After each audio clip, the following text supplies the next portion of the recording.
বিএনপির ভারপ্রাপ্ত চেয়ারম্যান তারেক রহমানের স্ত্রী ডক্টর জুবাইদা রহমান লন্ডনের উদ্দেশ্যে রওনা দিয়েছেন। শনিবার সকাল 8:30টার দিকে কাতার এয়ারলাইন্সের একটি বিমানে যুক্তরাজ্যের লন্ডনের উদ্দেশ্যে ঢাকার হজরত শাহজালাল আন্তর্জাতিক বিমানবন্দর ছাড়েন তিনি।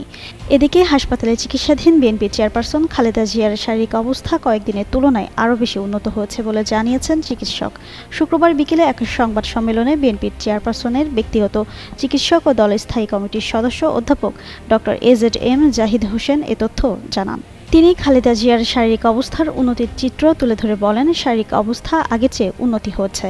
ছোট প্রসিডিউর করা হয়েছে, ওটিতে নেই। সফলভাবেই তিনি সেটি নিতে পেরেছেন। সিসিইউতে যে ক্রিটিক্যাল কেয়ার ইউনিট, ওখানে তিনি আইসিইউর ব্যবস্থা সংবলিত কেবিনে চিকিৎসাধীন। এদিকে খালেদা জিয়ার অবস্থা যাতে আরও সুস্থতার দিকে যায় সেই দোয়া চান তিনি।